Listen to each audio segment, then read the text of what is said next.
The latest full-length album from Brother Ali since his collaboration with Evidence back in 2019, Secrets and Escapes, is Love and Service.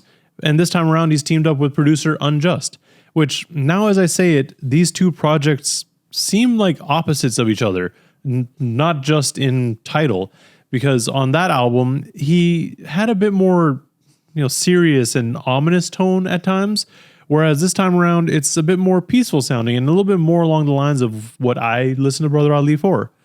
And this is not to say that Brother Ali is known to be an aggressive rapper, aside from the track Bitch Slap, but, just something of note. And also, with there only being one EP between the two projects, Brother Minister, which dropped in 2021, there are parallels between the two projects, but who knows? I could definitely just be reaching. Anyways, the project itself is a really easy listen, mostly due to the production from unJUST and vocal performances from Ali. The beats, according to Brother Ali's newsletter, are a collage of educational children's films from the 70s and 80s, chopped and flipped in the classic ASR-10 sampler. This, accompanied by Brother Ali's voice, really helped to, at least for me, kind of calm me down and almost help me meditate, as silly as that sounds. It's also just really cool to see that there's supposed to be a video for each one of the tracks on this project, and that all of it's going to be animated by unJUST. I think there's supposed to be something that connects them all too, but I don't know, I have to wait and see for everything to be released. The project itself comes in at a runtime of 41 minutes with 13 tracks, so overall pretty digestible, all things considered. And for the most part, I feel like everything does flow well together. Throughout this tape, Brother Ali touches on a handful of topics, many of which, at least to me, upon the first few listens, feel pretty subtle. Brother Ali, to me, again, has often had a delivery and tone that leans a bit more melodic and unassuming at times. He's definitely got some things to say, of course, but it's not always the first thing that I hear. So even though this project may touch on some more morose or existential topics, the delivery and production, to an even greater extent, almost misleads you. Through my many initial listens, I treated this project more as a palate cleanser and kind of like a hopeful reprieve to the ongoing rap beefs. But as I listened to it more, the messages that are being delivered started to hit a little bit more differently. There are a few songs on here that definitely are a bit more rap leaning, where while there's still something to be pulled from it, of course, it's not as much of the focus, it feels. The project starts off with one such track, Ottomans, where Brother Ali mentioned on his podcast that he basically wrote this while watching Locksmith on Sway in the morning. And the reason for it is that he wanted to have something in case they both ended up on Sway at the same time, just so that he could have something to compete with, which is kind of silly to me because I feel like Brother Ali always does really well on Sway anyways. With that said though, there is a line that I pulled from that track that I feel connects to another track later on. It goes, "I'm absolutely not a pastor, I'm just passionate about the sought after heart of the matter." The pastor bit specifically has always been something that I envisioned Ali to be. Like, obviously he's not a pastor, but the way that he talks about things and the way that he has so much passion in what he says, right? Like, it feels like he's delivering a sermon. I even felt this way when I saw him back in 2017. Like, I'm like, oh, wait, this is actually just a rap show. What am I doing? Like, let me get out of my head, I guess. The track that this ties to is Howlin' Wolf. And I say that because on that track, it feels like he's almost acting like a preacher, but also as an MC with solid crowd control, because he's basically saying like, yo, if you want to keep going, I have a whole lot more things to say. We can just keep rocking and it'll be like a whole night thing, right? One of the other songs that are in this more rap vein is Manic with Casual and A$AP Rock. On his podcast again, Brother Ali mentioned that normally when he's on a song with rappers like this, he tries to get something that's a little bit more melodic leaning. And that's really just because that's where he shines and he can kind of take over. Because, people who are more lyrically inclined don't necessarily have that ability as well. But this time, however, he wanted to be a little bit more out of his element and just kind of ran with it. And I feel like he still held his own pretty well.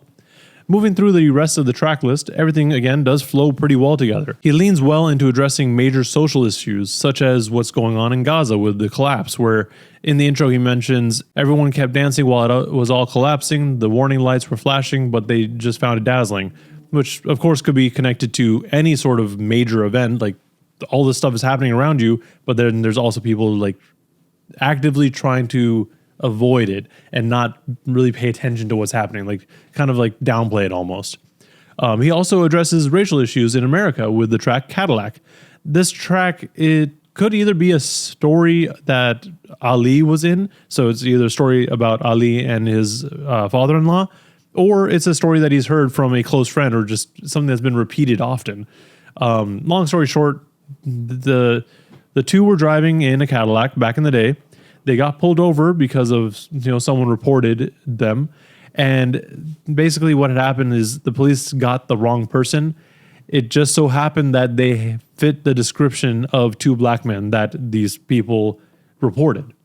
So this could either be, again, about Ali or someone else. The only reason I say it could be about him is just because he did grow up around a lot of black people.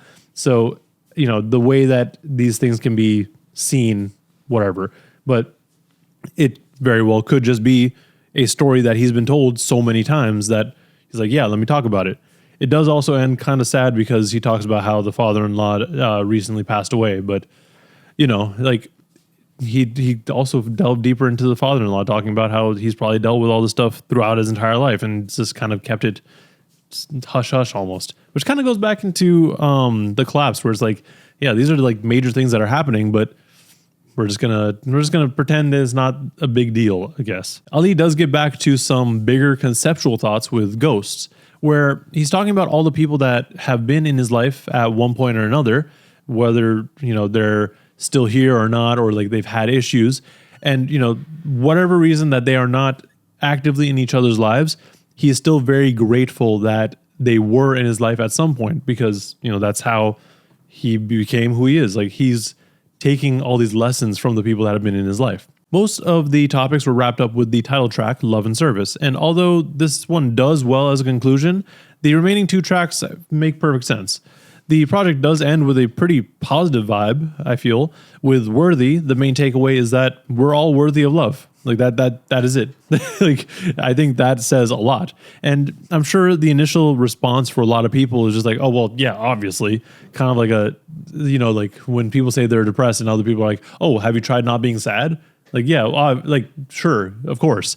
But I think as you listen to it some more and like as like the way he's saying it, it just connects a little bit better. And then finally we end with Inside, which feels more like a goodbye from Ali. Like he's addressed so many things that have been on his mind, either personally or globally.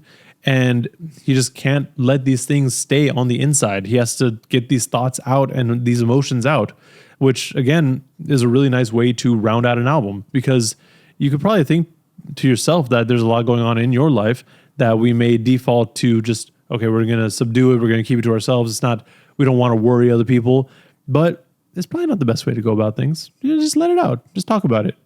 Overall, the project is really solid and an enjoyable listen overall. Even if you're like me and on the first few listens didn't really pay too much attention to the lyrics and just vibed out. It's definitely one of those projects that has grown on me the more I've listened to it. I mean, it came out nearly a month ago and I've been listening to it pretty heavily in that time. Ali's still rapping at a very high level, just as always. And it's always great to see a rapper and producer lock in for an entire project. My favorite tracks are Ottomans, Awaken, Manic, Ghosts, and Worthy. But with all that said, that's all I have for this album. Let me know in the comments below what you thought of the album if you've listened to it. If you haven't, definitely do so. Like I said, pretty quick listen. It's like 40 something minutes. And let me know what you guys think. And while you're down there, why don't you like and subscribe to see more rambling and content like this. Thank you for watching, and please stay safe out there.